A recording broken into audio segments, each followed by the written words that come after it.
Hey, good morning, good afternoon, good evening, wherever you are. Scott Luton and Kelly Barner here with you on Supply Chain Now. Really, it's a special Dial P for Procurement live stream here at Supply Chain Now. Kelly, the first live stream of 2022. How you doing?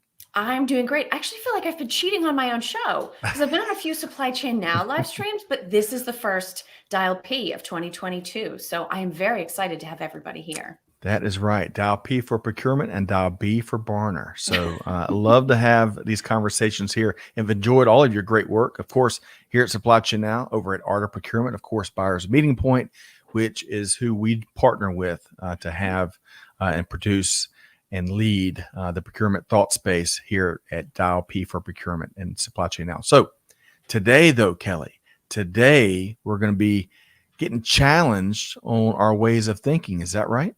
That is absolutely right. So if your desk chair or kitchen chair, if you're having lunch, has a seatbelt, now would be the time to fasten it, right? We want everybody being safe, move large glasses of liquid and sharp objects away. We are going to set up some old ideas and then we are going to knock them down and replace them with new ideas. So this is going to be a fantastic and really fast-paced conversation. Agreed. And I'll tell you all, we had a ton of fun in the pre-show. So we've got one of our favorite guests joining us, Korai Koze with Gartner. And we'll bring on him in just a minute, along with his guest colleague, which is new to our Supply Chain Now team, but not new to the rest of the world. We've got Rick Farah joining us. We had a blast in the pre-show. So we're going to bring them both of those guest stars, supply chain stars, rock and roll stars into the stream in just a minute. But Kelly, we want to remind people, we're going to say hello to a few folks in just a minute, but we want to remind folks that nominations are indeed open, right? For our 2022 Supply Chain and Procurement Awards. Kelly, we are rocking and rolling to a fast and furious finish, celebrating some of the biggest stories and success stories, case studies, leaders, organizations, you name it, across global industry while serving a really important mission, right? Yes. And it's interesting. I think timing is going to be key on this. Scott, you know better than anybody. We've been working on this a really long time. By May 18th, when we're celebrating our winners, I think, your Good News Friday posts get so much traction. Everybody looks forward to those. Boy, does the world need some good news. So now is the time to get in your nominations. There's a wide range of individual, company, procurement, supply chain, digital, unsung hero type awards. So check out the full list, get in nominations, reach out to us if you have questions, but then really sign up to join us on the 18th. Let's celebrate. That's right. I love that, Kelly. Couldn't have said it better myself. Folks, we're a week away. Nominations are due. All of them are due by April 1st. And there's something really for everybody. So you can learn more at supplychainprocurementawards.com. It's just that easy. And no matter where your operation or your people or your plant, a site, it doesn't matter where you're located. Everyone across the globe is encouraged to participate in some way, shape, or form. Okay. So Kelly, I'm going to say hello just to a few quick folks as folks are, it's like the first few minutes of church. Folks are still getting in the pews. They're still getting their hats set on straight. They're still shaking hands, enjoying each other's company. And that's what bringing folks together in these live stream conversations is why it's so important. But we've got two important, awesome guests lined up. Will be joining us in just a second. Terry Butler is tuned in via LinkedIn. Good morning to you, Terry. Hey, let us know where you're tuned in from. What part of the world are you in? Of course, we've got Amanda Luton and the rest of the infamously talented production team. Oh, incredibly talented. The most talented. Chantel, Catherine, Clay, you name it. All of them helping out with production behind the scenes. Thanks for what you do. Gene Pledger is back with us. He's becoming a bit of a legend around these parts, isn't he, Kelly? Morning, Gene. Absolutely. So Gene hails from North Alabama. Not only is he a passionate supply chain practitioner, but he's also actively engaged in teaching and kind of making sure and engaging the next, or really the now generation is what we've coined here, the now generation of new leaders and practitioners across global supply chain. So great to have you here with us, Gene, and look forward to your perspective. Okay, I know we couldn't hit everybody here today, but we got a jam-packed episode. Kelly, are you ready to introduce? I've got our guest teed up. You ready to bring them in? One thing first. All right. audience, we Yes. set very high expectations with these two guests. As much as we were bragging about them to you, we bragged about you to them. So let us hear from you this morning. Okay, that was my last disclaimer. I'm ready. All right, folks, we're throwing down the gauntlet. We want to hear from you throughout today's conversation. So with that said, let's welcome in our two esteemed guests, Koray Koze, Senior Director of Supply Chain Research with Gartner, and Rick Vera, International Thought Leader and author of The Guide to the Ecosystem Economy.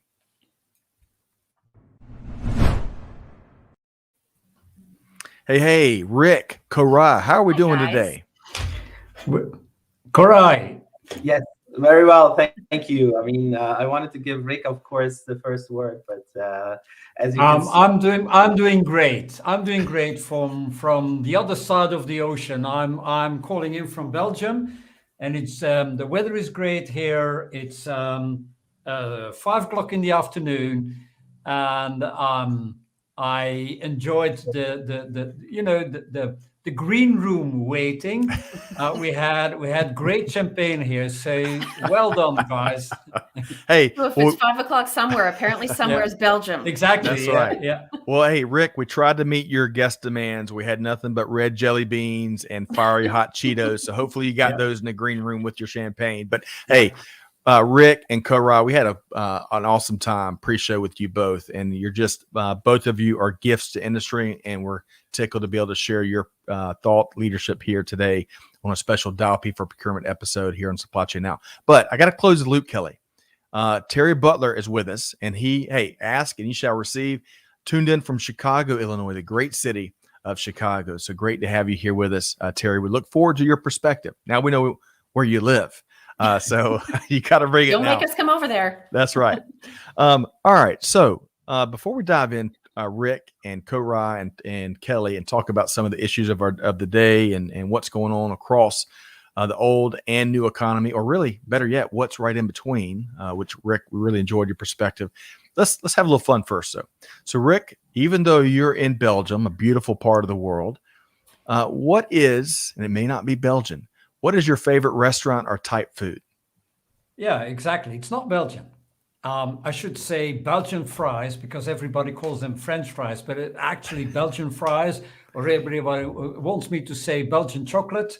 But my favorite food is still Italian cuisine because of it is, it's the basics, good ingredients, pure ingredients, and then a couple of simple actions to come to the very essence of what food should be, taste. Well, and I would add to that the passion and the recipes passed down generation from generation. Exactly. I mean, there's so much love baked into Italian It's mama's cuisine. It's the mama's cuisine. And nobody messes with mama. Exactly. That's true. Yeah. That is true, especially if they value their legs not being broken. All right. So, Rick, thank you for sharing that. Okay, Koray, we got to come to you. And Kelly, you're not getting out of this question. Koray, tell us about one of your favorite places in the world and food there. well, food-wise, I just like everything you put on a charcoal grill, so and it's meat-based, so rather simple from that perspective. Mediterranean cuisine, certainly one of my favorites as well. So, Rick, we have something in common that, Okay. in addition to everything else we have in common. So that's great. Yeah. Travel-wise, I mean, I love the Caribbean. I love also, of course, Europe, and so those are the places I've really traveled more than elsewhere, but have been to Japan, I've been to China. So those places certainly are eye-opening and really intellectually also bringing you further. And so definitely love traveling as well in that perspective. Man. Koray, we're gonna have to break out your photo albums of your travels. I bet you've got some great pictures and stories.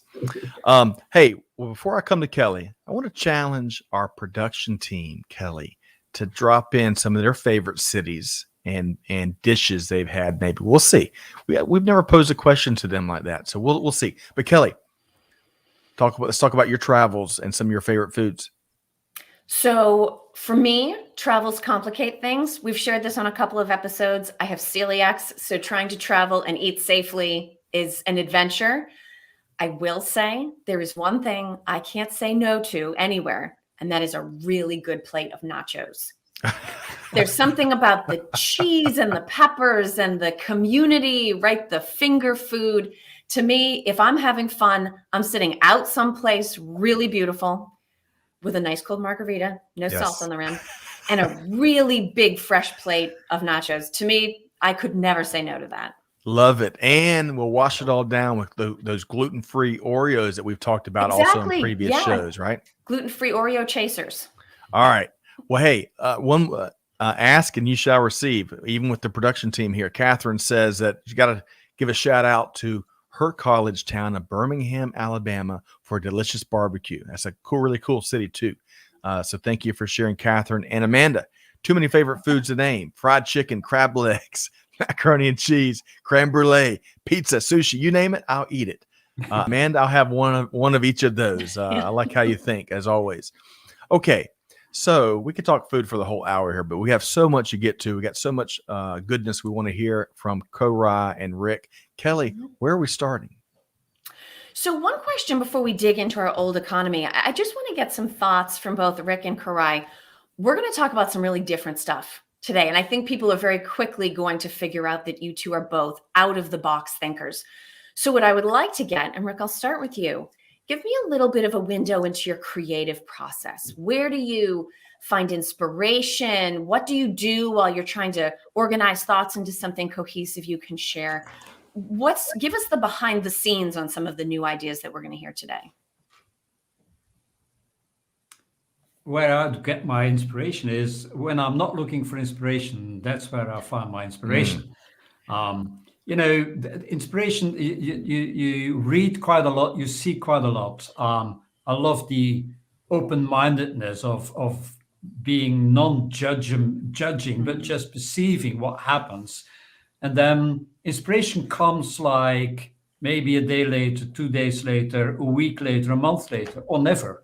But the very moment, when writing a book, I can't write a book and sit down and then I have that 2 hours in my agenda and now I'm going to write the book, then nothing happens. It always happens when it's not planned. So it's the spark that you're waiting for.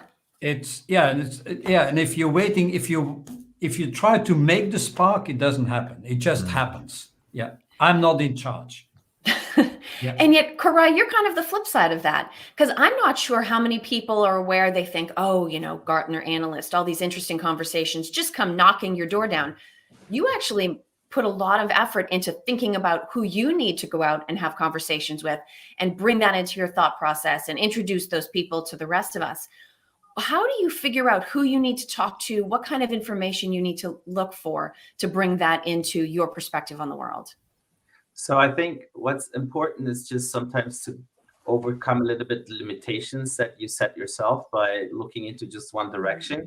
So when I think about people to connect with, I start to just explore other areas where, for example, I found a connection like Rick, because Rick was all about, when I met him, he talked about customer experience, and he talked about the ability to connect with the broader world. And when I started the conversation with him, I think both of us had like a light bulb moment where we said, well, all that you talk about fits perfectly into supply chain, and what I'm talking about fits perfectly into what you have been like exploring in the last few years.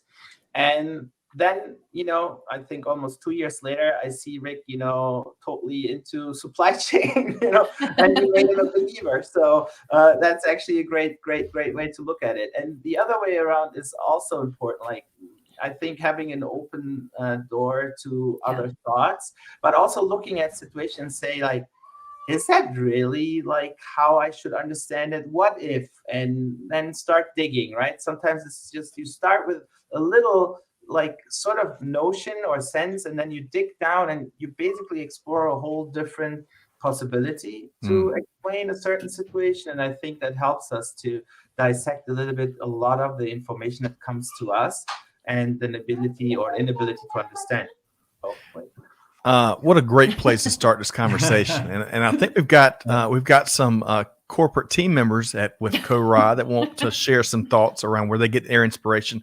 And that's a beautiful thing, Korai. You have your whole team with you to support you. That was an unexpected spark of inspiration. I love that. Well, hey, really quick, I want to add to that, and just a couple comments I want to reference before we keep going.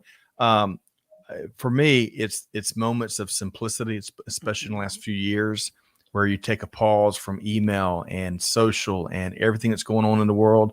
We go, not to be too hokey, but there's a little town in Monroe, which is next to our town of Loganville. And there's this courthouse with benches in front. It's on this small town square, and you see all the coming and going.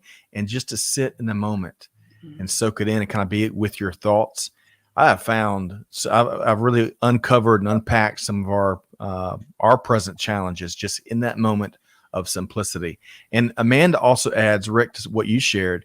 Amanda is with Rick. Inspiration always seems to happen at the most inconvenient times. Now, T Squared, who holds down fort for us on YouTube, T Squared, really have enjoyed your perspective on several live streams this week.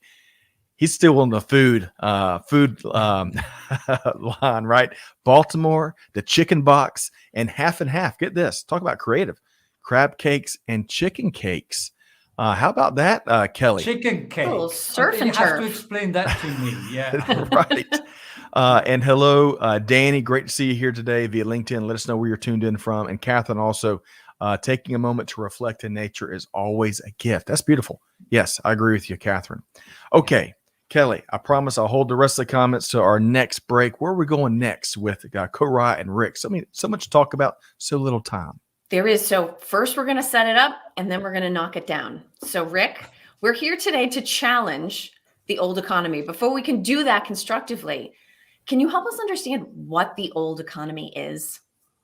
Yeah, the old economy is the way we've been dealing with the outside world for over 100 years because we had no other toolkit. What we did is when we think about the interaction that we had with our own people, but also with our customers, and Corey already said, I start from customers because that's the raison d'etre. That's why we are here as a company.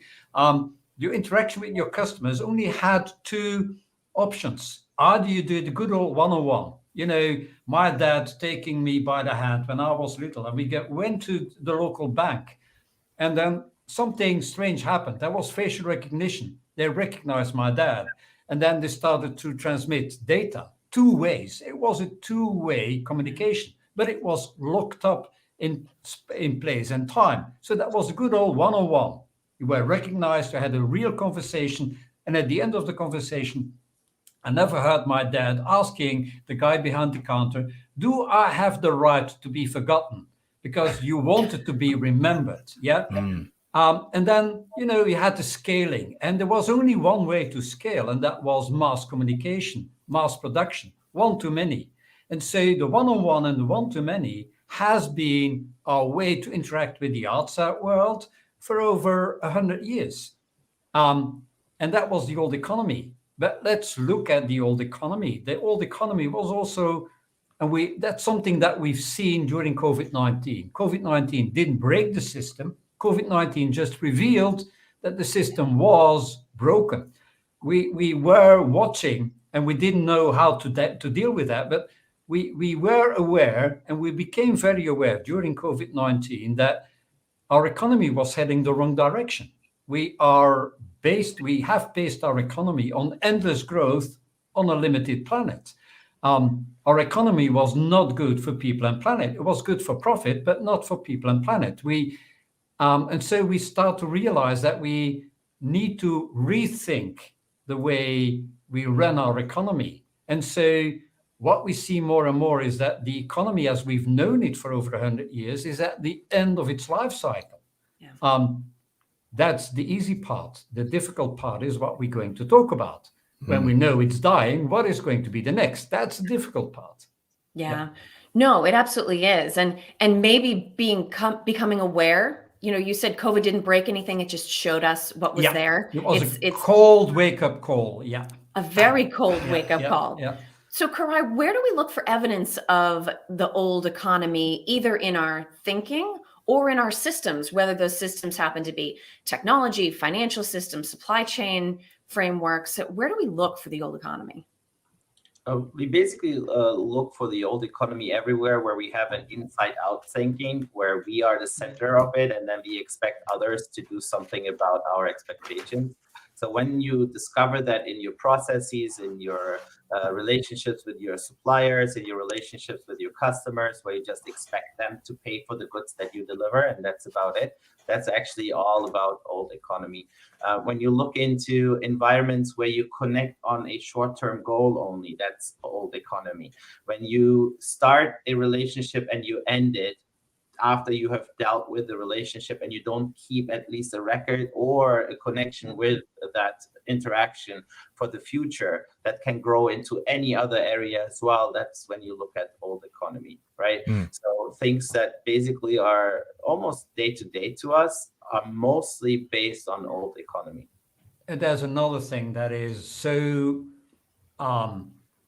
such a clear indication of old economy. It's everything that we call linear. Everything linear is old economy. Everything linear, because again, we only had a toolkit to build linear things. And so everything linear, and I'm very sorry, and now I'm going to be very bold as right from the start, but supply chain is linear. Yeah. So even when we talk about supply chain as a chain and not rethink it, that is, sorry guys, that's old economy. Yeah. And we're not talking about transitioning from it. We're talking about escaping it, right? So that's the first indication that linear thinking has to come to an end. And that's not to say that the linear thinking was wrong, because we had no other option. Yeah. But now we have a different toolkit. Right.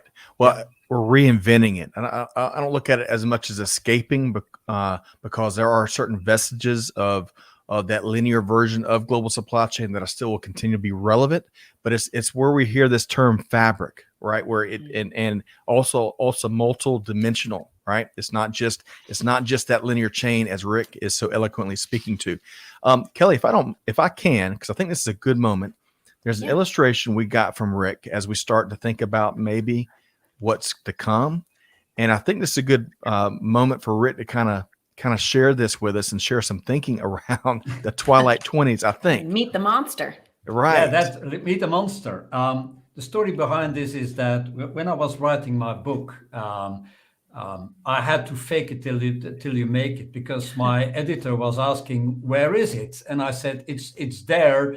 And I sent them illustrations, and then the illustrations made it to the book. So these are my own illustrations. And one of the chapters is being called the Twilight 20s, because I do believe that we are in the middle of the Twilight 20s. When I was writing the book in the early stages of the pandemic in 2020, we just entered the Twilight 20s, and people call it the Roaring 20s, and I don't believe it's going to be the Roaring 20s. It's going to be the zone in between that dying old normal. It's still there. You can still make money in the old economy, and that will not finish in the next year or in the next 2 years. You can keep on eating the remains of that old economy for the next 5 or 10 years. But the problem is that even if the old economy is dying, the new economy is not there yet. So we are in this in-between zone, the twilight zone between that dying old normal and a new normal that's not out there yet. And, a twilight zone is always the zone of monsters and creeps. But also, if you look at it, the zone of tremendous opportunities. And it's your perspective. Either you look at it like the zone of monsters and creeps, either you look at it like this is a zone of endless opportunities. Either you eat the remains of the old normal, or you take the pen and you yourself write the scripts of the new normal, because the fact that the new normal is not out there yet is a tremendous opportunity, because then you can still play a part in designing and formatting that new normal, and everybody can. Kelly, we've got Walking Dead is now in supply chain, as Rick's so eloquently painting that picture. I love the graphic, by the way. And I also love what I heard there, Kelly, is how Rick shared these illustrations, which made these key points to his publisher as he built his book. That is such an ingenious way. All right, Kelly, where are we going from here? Well, from here, we're going to start trying to figure out what's next. So we've just talked about the fact that we're sort of in the space in between, right? Anybody that's a Garth Brooks fan, we know that all the important stuff happens in the space in between. So here's what I'm curious about. And I actually like this, Rick, because times of transition can be very uncomfortable. But you've talked about it being an opportunity for people who are willing to take the pen and write the new rules or create the new system. Karai, when we think about, I mean, we've used supply chain as a perfect example of the old economy. What are some of the things that you're focused on where if we're going to drive change and start designing new ways, what are some of the things about the old construct that we need to start looking at with a little bit more of a skeptical eye? Yeah, I think we should take some learnings from the past, and we see these Twilight 20s actually earlier happening as well. They come and go, and we enter sort of a new stage where technology and interactions change, right? And not that Lenny necessarily is a favorite of mine, but he said that sometimes there are periods of times where decades happen in months. And I think we are in that specific environment where decades pass in a period of months. And what that basically means is that the timeline pace is steady, but the change pace is so much faster. And we see that crippling down supply chains that are built based on the old thinking. We see the problems from COVID not having necessarily changed a lot of enterprises' approach, because now the Russia-Ukraine tragedy is causing havoc, which actually foresee that it was doing that, but a lot of companies did not necessarily see that in the moment. They said, well, what's Ukraine's economy anyways about? What's Russia's economy anyways about? It's as big GDP-wise like Texas, from the US perspective. But no, it's actually far more complex than that. So when we're looking at that sort of like misalignment between the pace we are changing and the pace the world is changing with a fixed timeline that we only have 24 hours a day, it's really hard to first understand and then decide what priorities you have in your activities. Things that help are certainly the ability to utilize the technologies and toolkits that Rick just mentioned of today and tomorrow to drive a little bit the change that you need. On the other side, though, it's really important for you to change the culture and mindset in your organization from the inside out to the outside in. And that's really not something which is new too, right? We have heard that all the time. But if you don't apply it now, you'll feel the pains. Today it's Russia, Ukraine. Tomorrow it's going to be sanctions, maybe with China and trade war back in there. And then the day after that, it's going to be we run out of gas supplies to the Central and Western European parts of great economies. And what's going to happen then? Recession, most likely. So when we're thinking this through, it's just coming from all sort of angles that we could have foreseen, to be honest. Yeah. It's not like just everything is like, oh, wow, pandemic. Oh, wow, Russia, Ukraine. No, it's not like that. It's actually, visible to us. We don't see it. So you need to see it to understand it. And I think that is a key to unlock how you position in the Twilight 20s.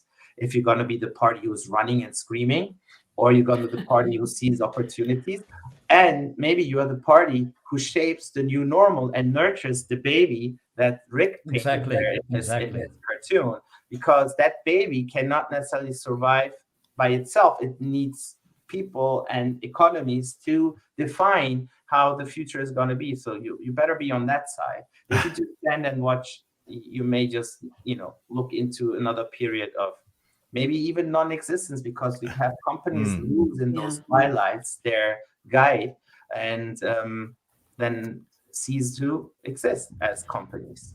Correct. Yeah. But you left out a party. The zombies that are still feasting on the old economy. Right. You left out that stakeholder there, right, Rick? Exactly. Yeah.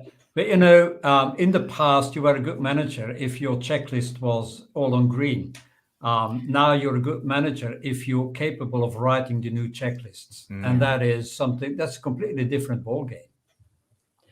And Rick, maybe to start with you, we haven't talked about digital yet. I mean, typically we look to digital innovation, digital technologies, digital supply ecosystems. We look to digital as the solution, but we've talked about all these systems and thinking and frameworks and challenges, and the fact that normal's gone, right? If you're waiting for normal to come back, you're going to be waiting a very long time.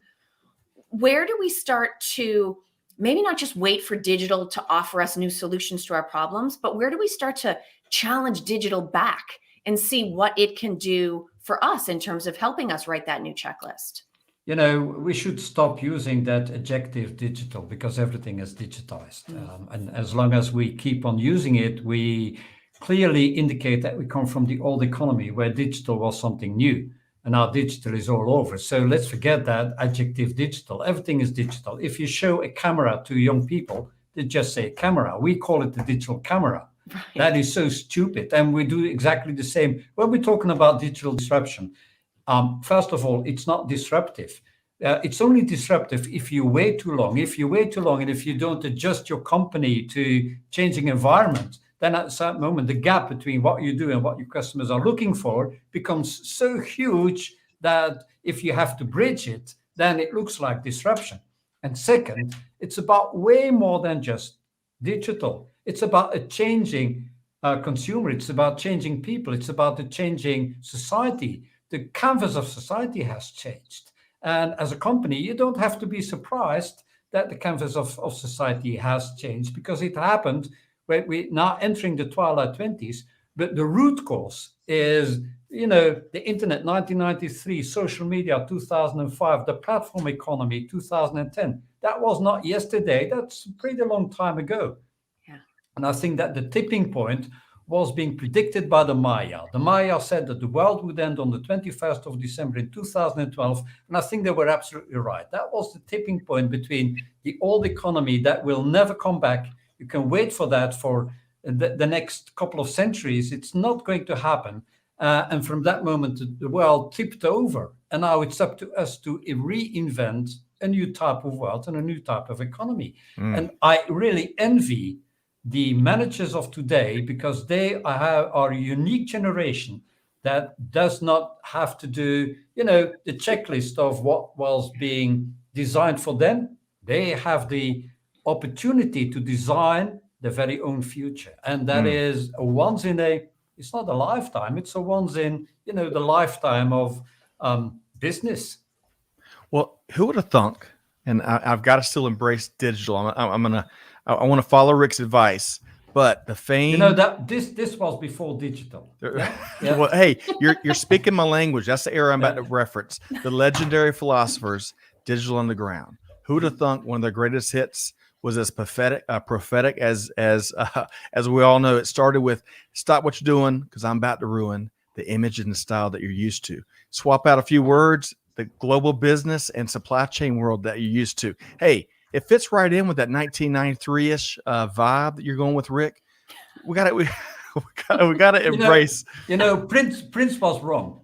Let's stop to party like it's 1999. Oh, man, that's better than mine, Rick. But most business models still act as if it's 1999, as if we're still using this type of things to communicate. Yes, yes.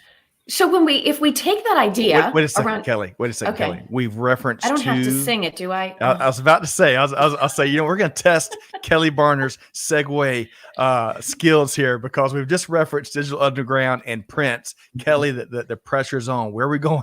All I can think to say is we need more cowbell. It's all I can think of.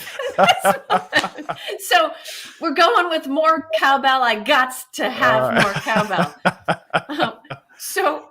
Karai, we're talking about, you know, disruption. It's actually interesting. And, you know, I love sort of the language approach without realizing it, right? We're using the word disruption, which has a negative connotation, exactly. I think, right?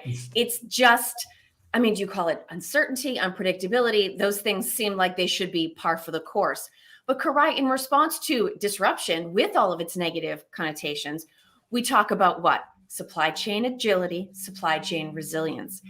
Are those also examples of the old thinking if we have disruption with its negative ideas at the center of the change we're trying to lead? I think those are just ways to kind of counter the negative notion of disruption and make something, appear to be the solution. I'll throw one more in, risk, right? When you hear risk, you're like, oh no, let's get an insurance, right? Unfortunately, we're taught to think like that. Whereas risk merely means uncertainty. And then the one who is in control about the future is not something always outside, it's often something inside. Yeah. So, but we tend to not understand that often. And we always say they, instead of I can do this or I should do that. And actually, there is a comment there, which I find fascinating. It's like, okay, ecosystems are really the way that the current is working. Exactly. And then that building ecosystems in the future is really not yet perfect. Yes, but the positive and silver lining there is we see pockets, and we see pockets that have different levels of attempt. And we have actually created sort of like a maturity curve of where do you want to establish yourself? Where do you settle your limits, right? Are you working within an ecosystem going away from a supply chain to be more efficient and cost competitive? Are you doing that for agility and innovation maybe? Exactly. And are you, and that's like what I want to push people towards too, is are you connecting with an ecosystem for a higher purpose, which is, yes, you're exchanging goods and services, but under the umbrella of achieving something better. And that can be prosperity, that can be stability. In today's context, that can be actually freedom, right? Is supply chain supporting your higher purpose to create freedom in this world? And if that's the case, we can easily connect to the crisis right now in Russia, Ukraine. We can connect to COVID. COVID cut a lot of our freedoms, right? And maybe this is a way to look at the silver lining of this, and you choose where you want to start. I mean, of course, everybody is scrambling to survive at this point with the broken chains. But I also would not say there is not an ecosystem yet that is to be perfected. True, but everybody starts on their own journey. But at the end of the day, I would urge everybody to connect for a higher purpose. And the higher purpose is generally not something that is inside out, that's actually outside in. How the ecosystem will affect me positively to be there for the greater good. And at the end of the day, it's also okay to leave an ecosystem or have multiple ecosystems and create new ones, because that's called like almost like the evolution of your own company. But what it does, it ensures your continuous existence and if purposeful existence, right? Not vegetating somewhere and just waiting for you to die, right? It's really doing something significant that impacts others. And that's the outside in look, I think, that we need to consider. Well, I think there's a circularity there, right? When we look at that as a progression, you go from innovation to higher purpose. But for instance, if we pull an example that we've seen recently from a corporation in Ukraine, we have SpaceX's Skylink, right? So they had innovated, right? And they got the opportunity to use that innovation for a higher purpose. But it doesn't stop there. It's not like, well, just because I'm helping people, it stops. There are going to be developments and innovations and progressions and ways to improve both functionality and hardware that change because this is a use case that wasn't necessarily foreseen. It makes me think that it's not necessarily about the person who can bring control or establish a framework in our new situation.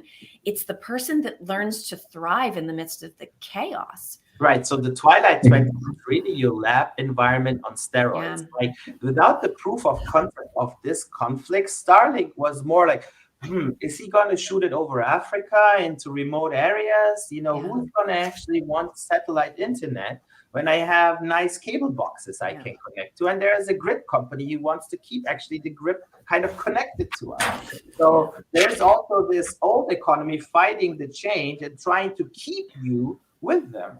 I dropped cable many years ago. Like I don't like, and I don't actually even have time for it. I wish I did, but the thing is, this Twilight 20s create so many situations that you need to utilize them as proof of concepts.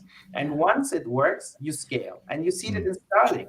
now that it worked, Starlink is like, hey, I'm going to shoot another 600 up there, and I'm going to reach remote locations. That's going to be a game changer.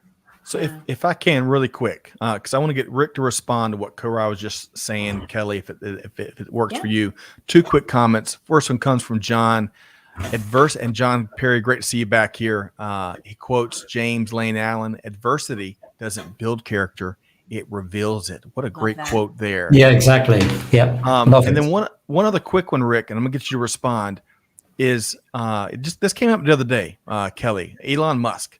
Man, there's all sorts of opinions of Elon Musk over the years, but what he's been doing in these recent weeks in Ukraine with Starlink and some of the messaging and awareness, heck, challenging Putin to a fist fight. I mean, that kind of, it's a little cheesy, but the Starlink, that is empowered. Talk about a higher purpose. That has helped change the nature of what we're seeing, take place in Ukraine. So he really, cheers, Elon. Keep doing what you're doing, and love that. All right. So one thing closer than Elon, especially to you, is the Vector Logistics Initiative. If you think about that, utilizing your own means for a higher purpose is the highest level of activity that should be called out here, right? So not just the Elon Musk, but I think what Enrique is doing is right the same place with the higher purpose. In fact, I'm appreciative of Gartner making a stand quickly to say we're stopping the work with the Russian government. We went actually now further. We said we're stopping any activity with any Russian companies and we're moving out of Russia. So really, like, higher purpose needs clarity too. You cannot be ambiguous and have a higher purpose, right? If you don't have contrast, if you don't have a position that you connect with the higher purpose clearly and the ecosystem understands what you're doing, you're not creating an ecosystem. You create ambiguity and you actually add to the Twilight. Yeah, exactly. Yeah. Beautiful. I love that, Koray. Rick, I know. Let's get your take on what Koray has been talking about. No, but the first thing I want, Koray, you're absolutely right when you were talking about taking risk or not taking risk. I think that not taking any risk for the moment is the biggest risk. It is, it is. People always say when I talk about Kodak or Nokia, but they're still alive. Yeah, they're still alive. But look at the missed opportunities. It's not that they're still alive. It's about what did they miss by not wanting to see it, or if they saw it, by ignoring what they saw. I love to refer to Jamie Dimon, that wrote a letter to his shareholders in 2015 saying, I lay awake at night because of the startups in Silicon Valley. And then he ends that letter to his shareholders saying, we did not see the digital tsunami coming. In 2015, he must have seen it coming. But I love that. I don't like his analogy with the tsunami because he calls it a digital tsunami. But if I think about the digital tsunami, I like to compare it with the beach chair model.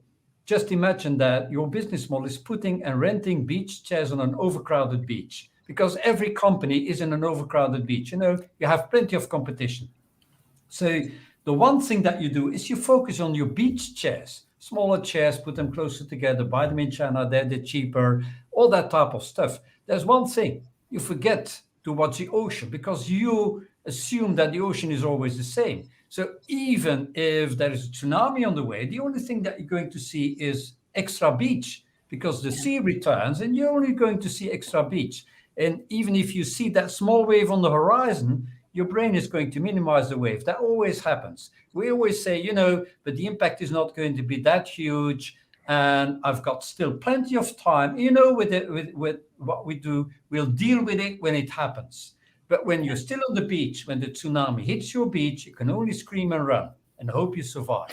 And then we call it digital disruption. So not taking any risk is not only the biggest risk, but it's the biggest risk of not seeing the next big opportunity. And I think that Elon Musk is so good in, I think in his head, he's got 2 boxes. The box possible. And when you come up with a possible idea, I reckon that the only thing he says is, why didn't you do it yet? Because it's possible. Yeah. I think he's in love with the impossible box. Everything that is in the box that everybody says it's impossible.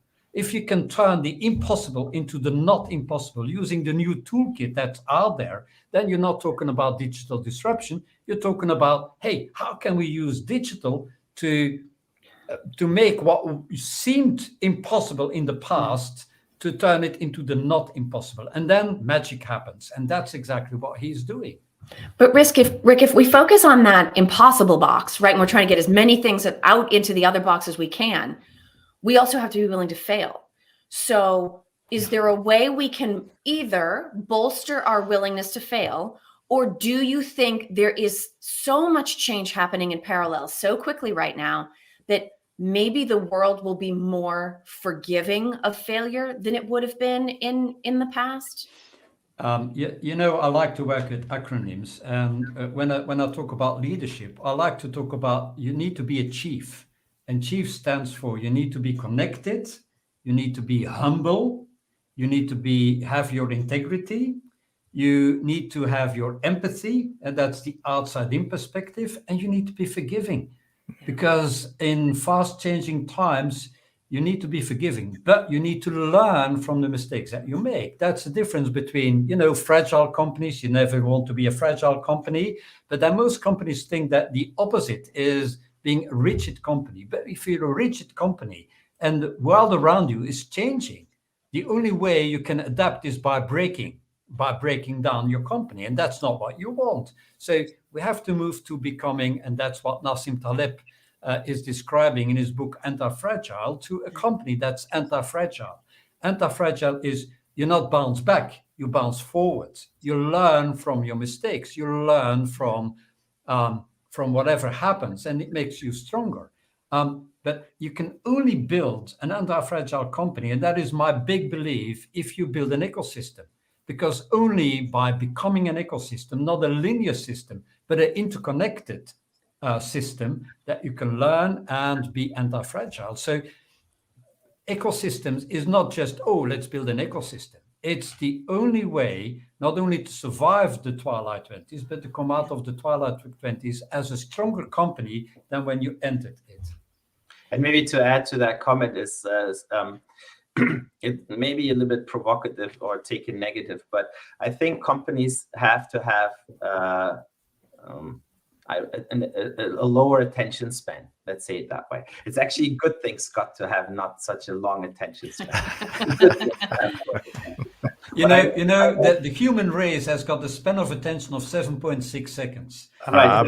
A goldfish has got the span of attention of 8 seconds. So we are beaten by goldfish. So nowhere is there. But it's not necessarily that way. I actually mean it the other way around. Why I'm going to say in maybe a couple of sentences, because once your attention is to get successful in something that does not necessarily prove to be successful, we tend to try to continue to push the products into the markets, try to keep relationships with suppliers because they're single source for longer, or sole source, even worse, right? So the attention span of companies can be extremely long. And when you said, how can I be going through the Twilight 20s successfully, is lower your attention span.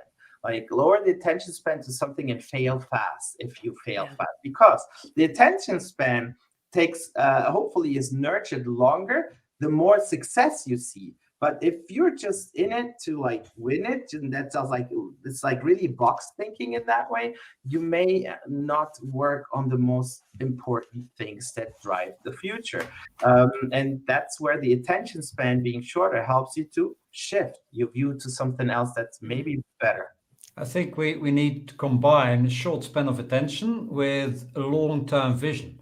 Agree. I think that not enough companies think about relevance in 2035. When you talk about 2035, they think, oh, we've got plenty of time. And somebody here in the chat referred to the financial crisis of 2008.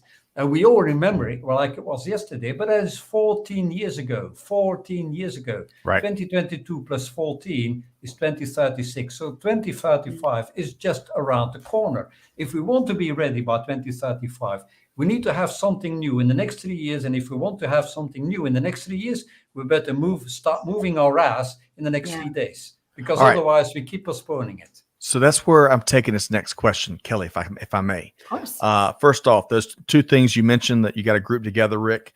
You just left one thing out, champagne. Let's take those two things and add some champagne. We'll get some real progress made. But both of y'all have been referencing what Rohit said here. 2008, 2009 recession has changed the perspective of intertwined economies. Now 2020 did it again. It has made us reiterate what the integrated economy truly means, like building supply ecosystems. Without the supply ecosystem, the global economy would not function as it is functioning today. However, the supply ecosystem is yet to be perfected.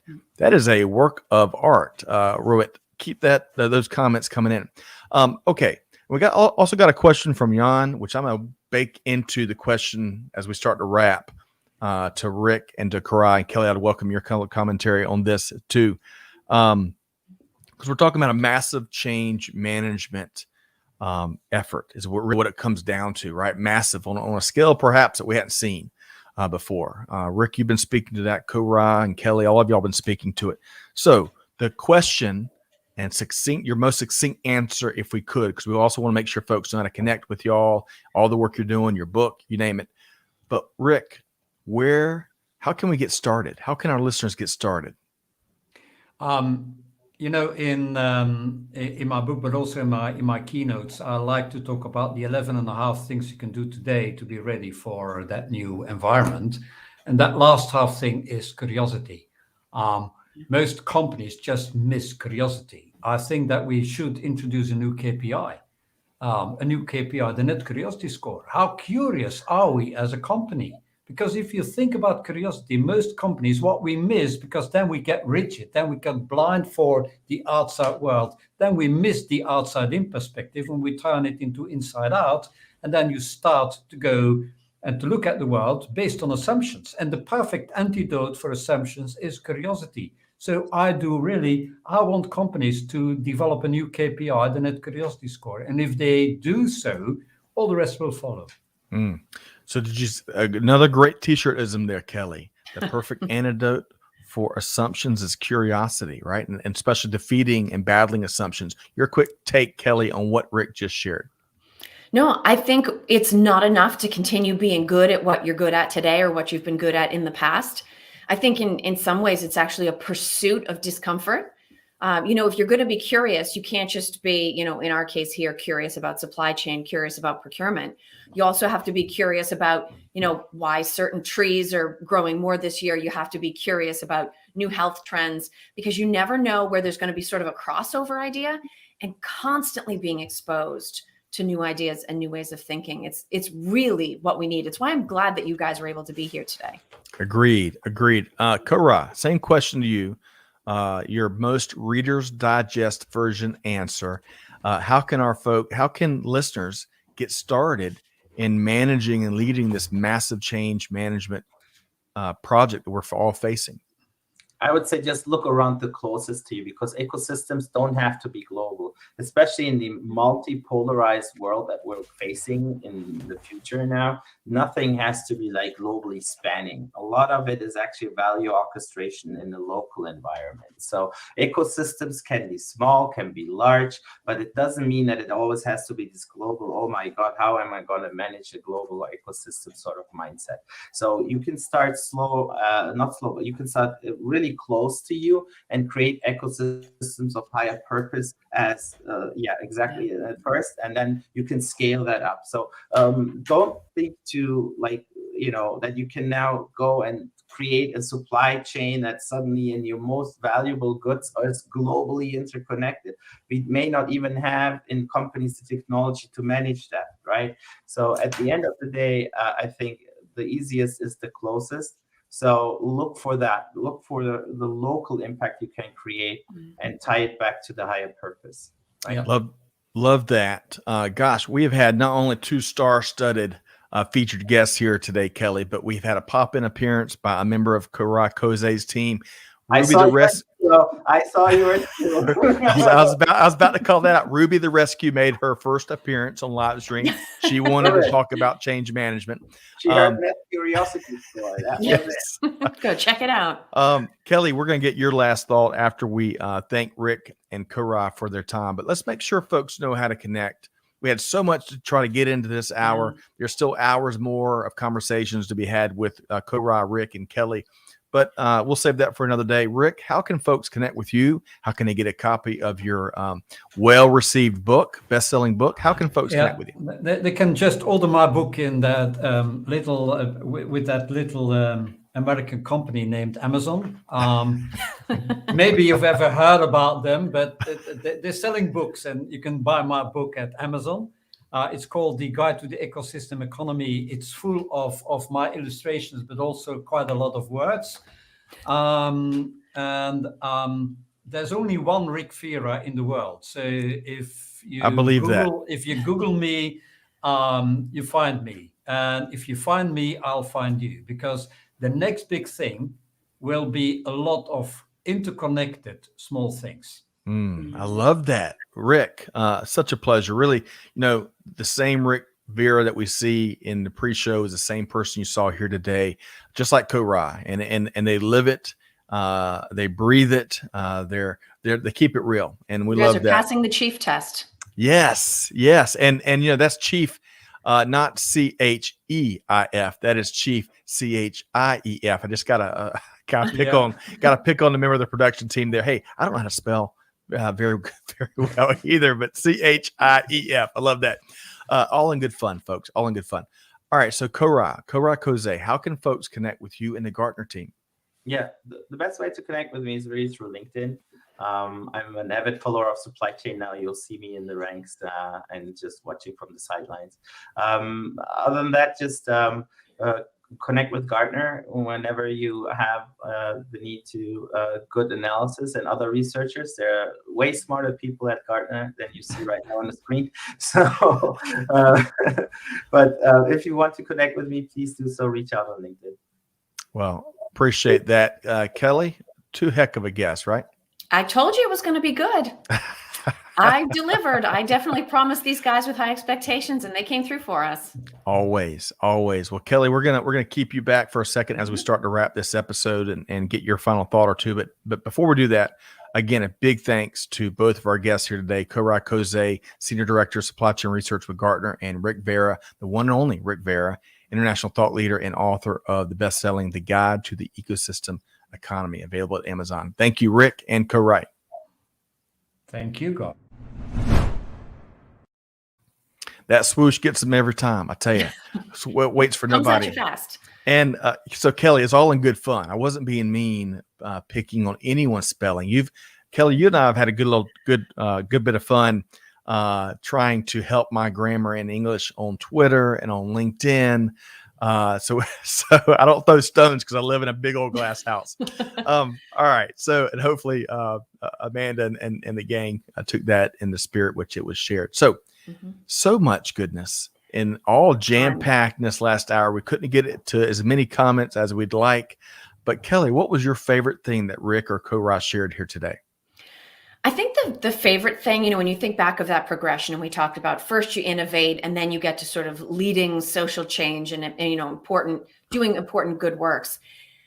The faster you can get past innovation to good works, right? The faster you start to reap the rewards back in the form of innovation and competitive advantage and hopefully increased revenue and market share. So it's not like you have to perfect all of these things, right? Doing well in a complex, uncertain situation before you start to benefit. It's almost like get to the end as fast as you can, get out of Elon's can't be done box, get into his can be done box as fast as you can, even if it's messy, because that's where you start to see the positive reinforcement for the change you're trying to lead. That's going to be a visual that sticks in my head, that stair-step diagram. Agreed. And we're going to throw this out there one more time. I've got it teed up here. Yep. Y'all check that out. I bet if you reach out to Korai via LinkedIn, he's always willing to help, loves comparing notes like few.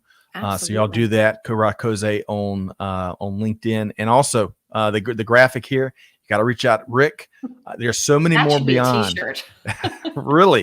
Really. We got to name that monster. Maybe I wonder if he's got a name for that monster. Oh, we should have asked. There's always one question you don't get to ask. That's the one. We'll do it next time. Two great guests.